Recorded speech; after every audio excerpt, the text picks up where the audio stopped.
지금 우리 사회를 보면요, 기후위기라 해서 이렇게 한 해 한 해 홍수라든가 그 지진, 그다음에 그 폭우라든가 이런 것 때문에 저희 지구가 굉장히 어렵잖아요. 근데 어려우니까 사람들의 그 마음도 흉노화되고 가난과 질병, 기후변화 이런 거에 대해서 21세기에 살아가면서 우리가 대처해야 될 그 지혜로운 방법을 좀 알고 싶습니다.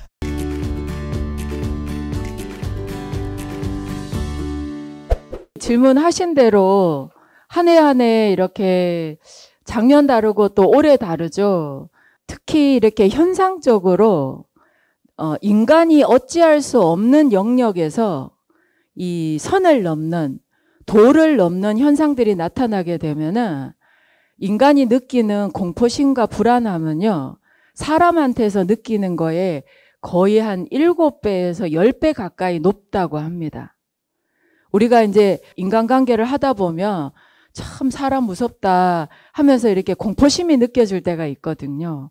그런데 그거는 사람의 의지로 극복을 하려고 하면 할 수 있는 영역이에요. 물론 그것도 힘듭니다. 아주 쉬운 건 아니에요. 그런데 자연재해로 인한 것은요, 그 공포심과 그 두려움을 극복한다라는 게 인간으로서 느끼기에 아, 이거는 불가항력이야.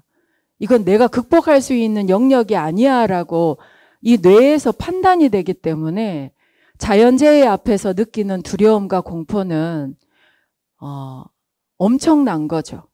예를 들면 내가 집 안에 이렇게 앉아 있는데 지진으로 인해 가지고 지금 내가 앉아 있는 막 방바닥이 막 흔들린다고 생각을 해보세요.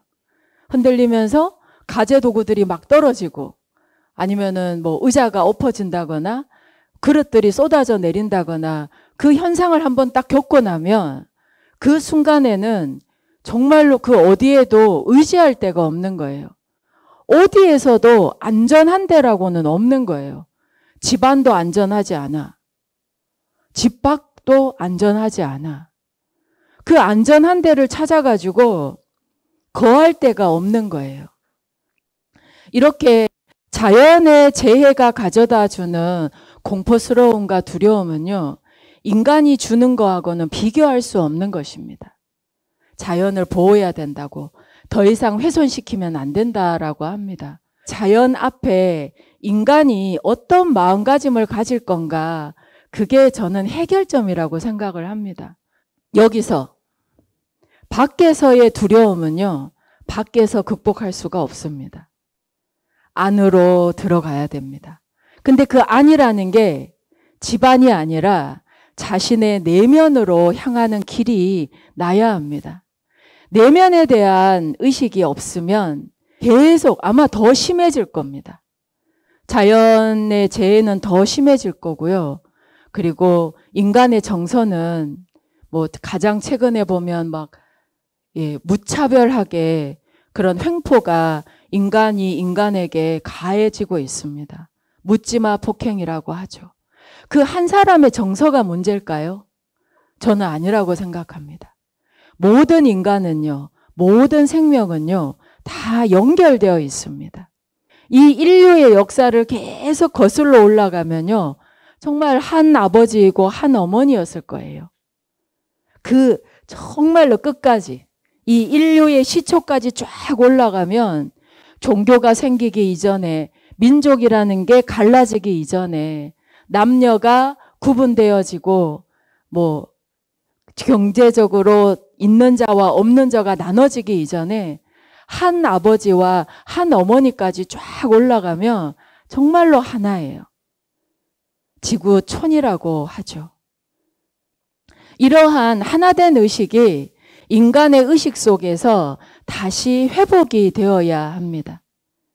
하나의 정신, 그리고 모두가 연결되어 있다라는 이 의식의 변화, 그 의식의 깨우침이 일어나지 않는 한 우린 더 공포스러워질 거고요. 더 두려워질 겁니다. 묻지마 폭행 때문에 바깥 활동을 전혀 안 할 수는 없어요. 그렇지 않습니까?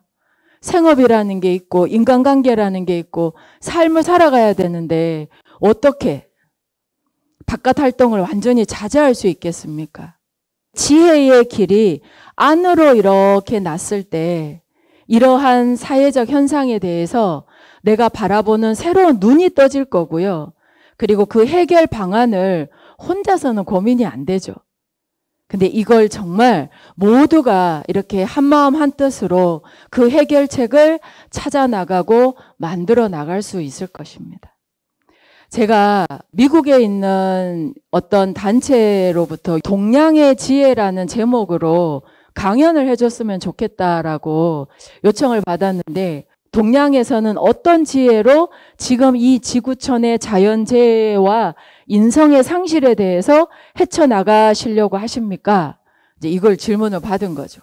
그래서 제가 굉장히 자신감 있게 이렇게 답변을 드렸습니다. 한국의 굉장히 오래된 정서 속에는 하나님 문화라는 것이 있다. 그 하늘의 문화가 우리 한국의 정서 속에는 신앙하는 하늘이 아니라 강제인의 신이라고 해서 이 뇌 속에 하늘의 성품이 내려와 있다라는 동양의 철학이 있습니다. 이 선도 수행을 통해서 느끼고 깨달아서 지금의 이 자연재해 앞에 어떻게 하면 자연을 지킬 수 있을까?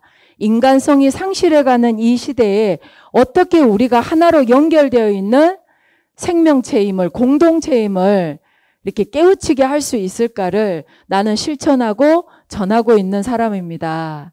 그래서 동양의 지혜를 여러분들에게도 나눕니다.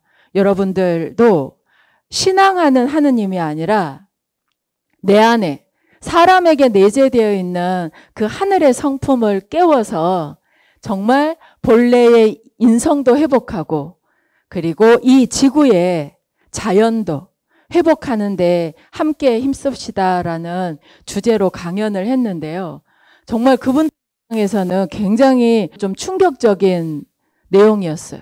왜냐하면 서양에서는 하늘은 무조건 수직적으로 신앙의 대상이라고 생각을 했는데, 와, 동양은 사람 안에 하늘이 다 내려와 있다라는 사상이 있다라는 게 굉장히 앞서간다는 느낌이 들었나 봐요.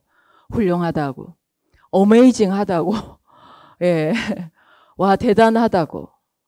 한국이 어딘지도 모르는 사람도 강의를 들었거든요.